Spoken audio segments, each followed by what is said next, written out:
जय श्री स्वामीनारायण विद्यार्थी मित्रों, श्री सहजानंद गुरुकुल मानकुआ संचालित श्री पुरुषोत्तम विद्यालय ऑनलाइन एज्युकेशन में आप सर्वेનું हार्दिक स्वागत है। विद्यार्थी मित्रों, धोरण 8 में गुजराती व्याकरण अभ्यास करवाना छीए, जेनामां संधि संधि एटले शुं? तो बे के तेथी वधु शब्दों ज्यारे अमुक चोक्कस नियमोना आधारे जोड़ाय छे त्यारे एने आपणे संधि कहीए छीए।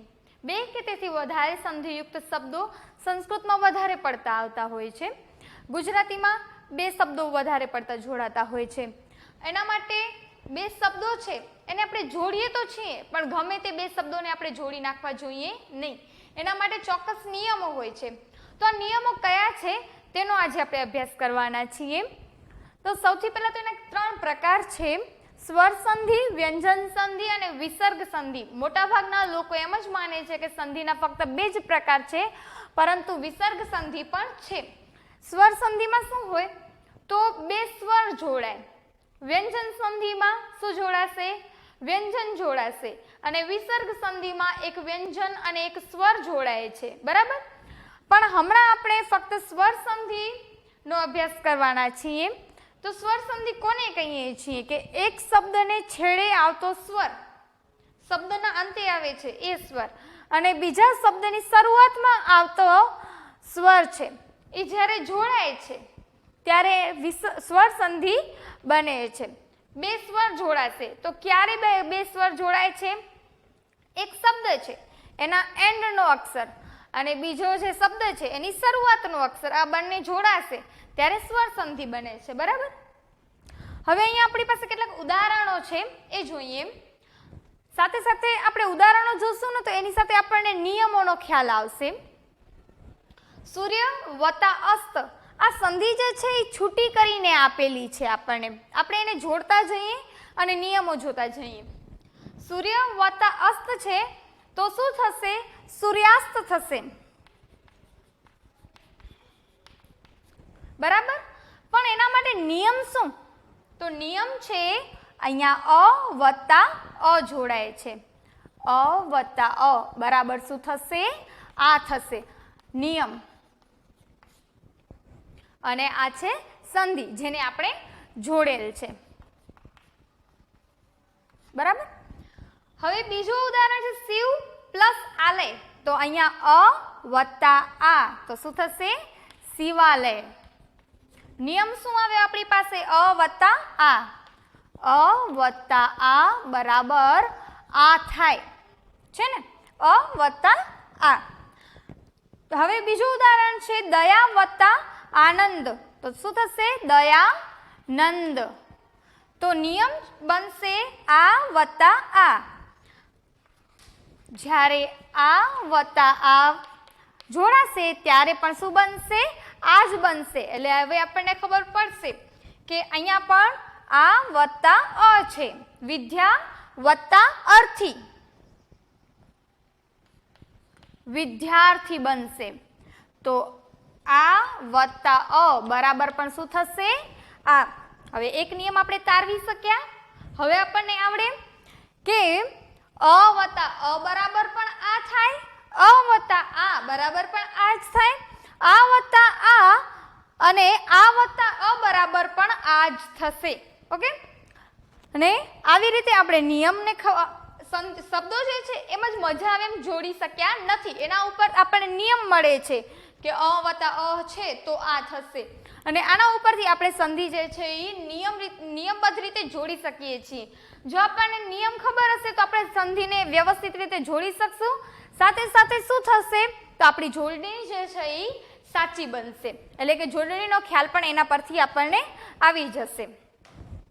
ચલો આગળ જોઈએ। તો પરી વત્તા ઈક્ષા, તો આપણે એને જોડવાના છે। કેવી રીતે બનશે? પરીક્ષા। વિદ્યાર્થી મિત્રો, આ સંધિ બની પરીક્ષા, 2 શબ્દો જોડ્યા, બરાબર। પણ હવે આપણી પાસે કયા નિયમના આધારે આપણે જોડ્યા છે એ જોઈ લઈએ। તો હવે અહીંયા છે ને જોડણી જુઓ તમે બદલાઈ ગઈ છે। અહીંયા હસ્વ ઈ છે, અહીંયા દીર્ઘ ઈ છે।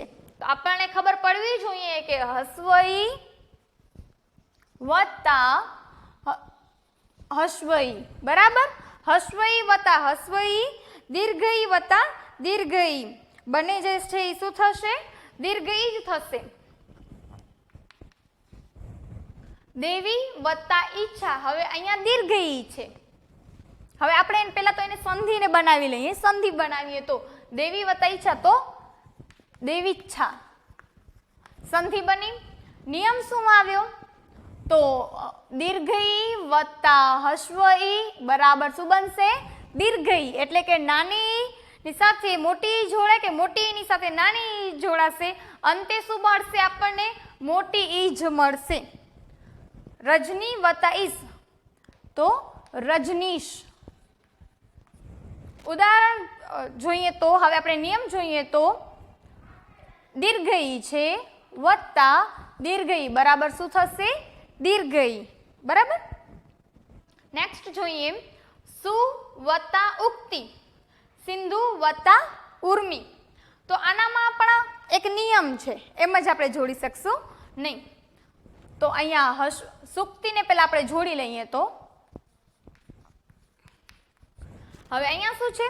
હસ્વઉ છે, એટલે કે નાનું રહેલું છે.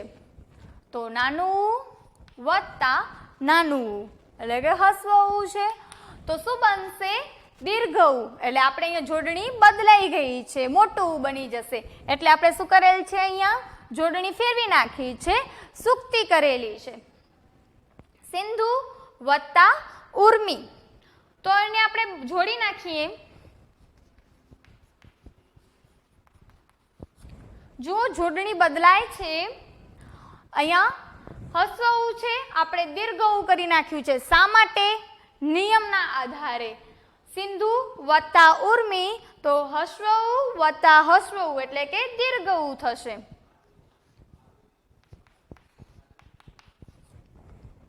એટલે બનશે સિંધુર્મી. બરાબર. હવે આપણી પાસે આ થઈ વાત નાના ઉ ને નાના ઉ ની, એટલે કે હસ્વ ઉ અને હસ્વ ઉ સરવાળે થશે દીર્ઘ ઉ. અને જો કદાચ અહીંયા ઉર્મી જે છે એ દીર્ઘ ઉ હોય ને તો એ પણ શું બનશે? અહીંયા દીર્ઘ ઉ જ બનશે. બરાબર. આગળ જોઈએ તો ઉપ વત્તા ઇન્દ્ર, ઉપેન્દ્ર.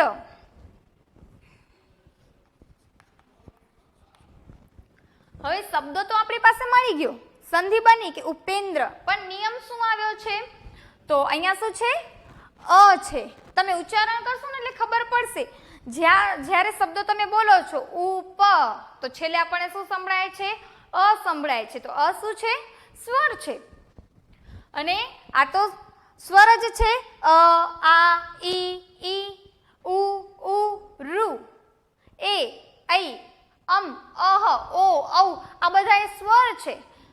તો એટલે આપણને આનો છેલ્લો અક્ષર અને આનો પહેલો અક્ષર જે સ્વર જોડાય છે ત્યારે નવો શબ્દ બને છે. જો અહીંયા ઉપેન્દ્ર બન્યું છે, બરાબર, તો એનો નિયમ શું? તો અ આવ્યો અહીંયા, વત્તા શું આવ્યું છે? હસ્વ ઈ છે, નાની ઈ છે. તો નિયમ એમ કહે છે કે અ વત્તા ઈ હોય તો એ બને છે ને, એ બન્યું ને. તો એટલે આપણે શું કર્યું છે? અહીંયા આ બેને જોડવા માટે એ લગાડેલ છે, ઉપેન્દ્ર. ઓકે.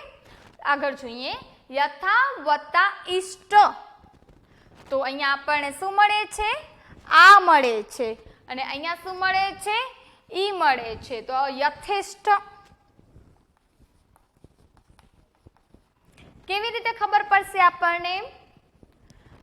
તો આ વત્તા શું છે? ઈ છે. એટલે શું મળશે આપણને? એ મળશે. હવે છે યોગ વત્તા ઈસ. તો અહીંયા યોગ તો અ છે અહીંયા, પછી શું છે? અહીંયા દીર્ઘ ઈ છે. શબ્દ બનશે યોગેશ. પણ કેવી રીતે બનશે? તો એના માટે આપણી પાસે નિયમ છે કે અ વત્તા દીર્ઘ ઈ, મોટી ઈ છે, ઈ બરાબર શું થશે? એ થશે. બરાબર. હવે તમને ખબર પડે કે અ હશે કે એની સાથે અની સાથે નાની ઈ હોય કે મોટી ઈ હોય, પરંતુ બનશે શું? એ જ બનશે. ઓકે. આગળ જોઈએ સૂર્ય વત્તા ઉદય.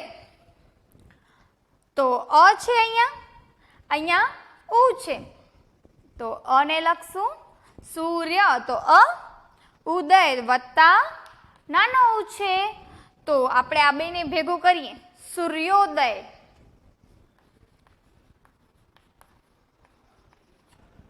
છે ને, સૂર્યોદય. તો શું મળ્યું આપણને અહીંયા? ઓ મળ્યો છે. એટલે અ વત્તા ઉ બરાબર શું થશે?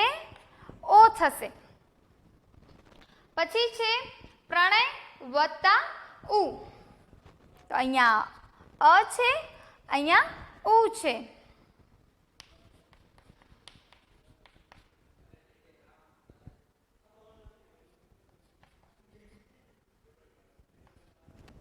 પ્રણય વત્તા ઉર્મી તો પ્રણયોર્મી. જેમ કે અહીંયા અ છે વત્તા અહીંયા ઉ છે તો અહીંયા શું બનશે? ઓ બનશે. બરાબર. પછી છે ગંગા વત્તા ઉર્મી તો અહીંયા છે ગંગા તો આ છે અને એના પછી શું છે? મોટું ઉ છે, દીર્ઘ ઉ છે તો અહીંયા આપણે આ લખીએ વત્તા ઉ લખશું એટલે શું થશે? ગંગોર્મી.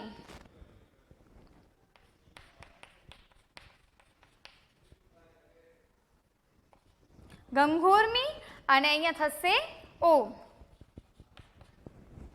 અને અહીંયા છે નેક્સ્ટ છે નિયમ આવે છે પુત્ર વત્તા એષણા.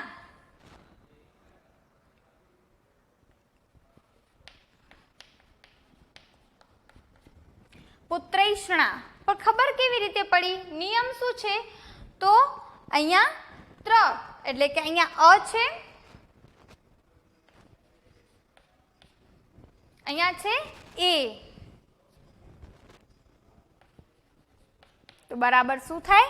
અહીં થશે. નિયમ એમ કે છે કે અ વત્તા એ બરાબર શું થાય? અહીં થાય છે તો એટલા માટે આપણે અહીંયા લખશું પુત્રૈષણા. પછી બીજું ઉદાહરણ છે સદા વત્તા એવ તો અહીંયા આ છે વત્તા અહીંયા એ છે બરાબર શું થશે? અહીં થશે.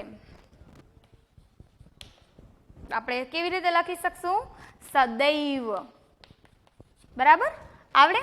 હવે વિદ્યાર્થી મિત્રો સ્વર સંધિ તમને લોકોને ખ્યાલ પડી ગયો હશે કે જ્યારે પહેલો શબ્દ છે એનો એન્ડનો અક્ષર અને બીજો જે શબ્દ જોડાય છે એનો શરૂઆતનો અક્ષર છે એ બંને જ્યારે જોડાય છે ત્યારે બે સ્વર જે જ્યારે જોડાશે ત્યારે સ્વર સંધિ બને છે અને એના માટે નિયમ છે. નિયમ ફરીથી એક વખત થોડુંક યાદ કરી લઈએ. અ હોય કે અ હોય, અની સાથે આ હશે કે આની સાથે અ હશે, ટૂંકમાં બનશે શું? આ બનશે. બરાબર. તો તમને આરામથી પછી તમને જરૂર નથી કે આ જે ઉદાહરણો હોય કોઈ પણ ઉદાહરણો હોય તમને આવડી જાય આરામથી. અહીંયા એક ઉદાહરણ છે જો આપણું લખવાનું રહી ગયું છે રવિ વત્તા ઇન્દ્ર છે તો એનામાં આપણે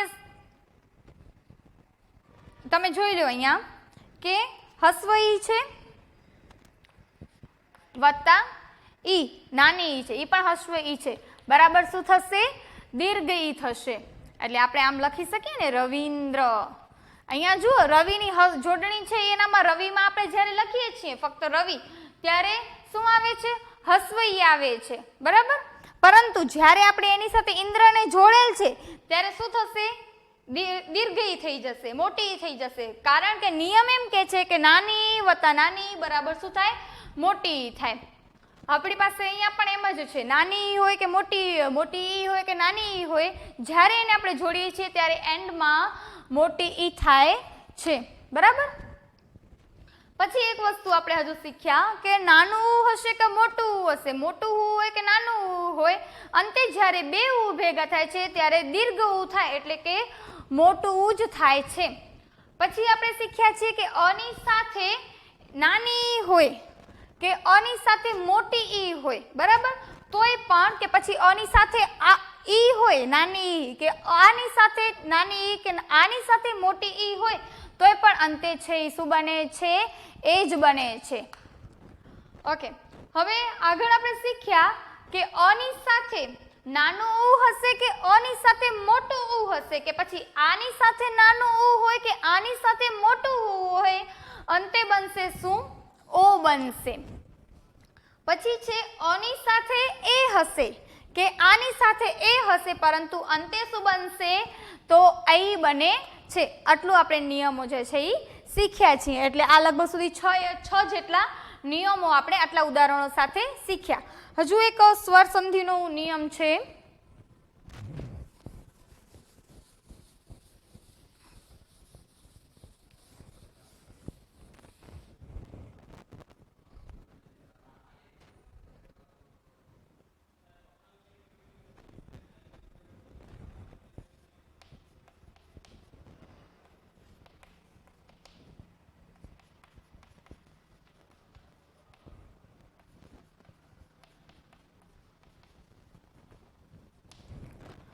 સપ્ત વત્તા ઋષિ. હવે આને આપણે જોડીએ ને એનાથી પહેલા આપણે નિયમ જોઈએ તો અહીંયા શું છે? છેલ્લે અ છે. અ વત્તા અહીંયા શું છે? રૂ છે. અને રૂ શું છે? સ્વર છે. બરાબર શું થશે? તો અર થશે. અર એમ જ નથી, જુઓ અર જે છે એ હલંત વાળો છે. બરાબર. મહાન, મહા વત્તા ઋષિ. હવે અહીંયા શું છે? આ છે. આ વત્તા શું બનશે? રૂ બનશે. રૂ આવશે અહીંયા તોય પણ શું બનશે? અર જ બનશે. પણ હવે આપણે આને નિયમથી જોડી શકશું, આરામથી જોડી શકશો તમે કે અ ને જોડવાનું ને રૂ નું જોડવાનું કહે છે તો સાથે શું આવે છે? અર નું ઉચ્ચારણ થાય છે ત્યાં. હવે આપણે સપ્ત વત્તા ઋષિને જોડીએ, સંધિ કેમ બનશે? સપ્તર્ષિ. સપ્તર્ષિ બન્યું ને. હવે તમને એમ થશે કે આનામાં ર ક્યાં આવ્યું? તો ર ક્યાં આવ્યું છે? રેફમાં આવ્યું છે. અહીંયા તમે જુઓ સપ્તર્ષિ તો અહીંયા તમને અરનું ઉચ્ચારણ સંભળાશે. સંભળાય છે ને? બોલી જોજો. તો અહીંયા તમને સપ્તર્ષિ તો અરનું ઉચ્ચારણ સંભળાશે. ઓકે. હવે બીજું છે ઉદાહરણ જોઈએ, મહા વત્તા ઋષિ. તો હવે આને આપણે કેવી રીતે જોડીશું?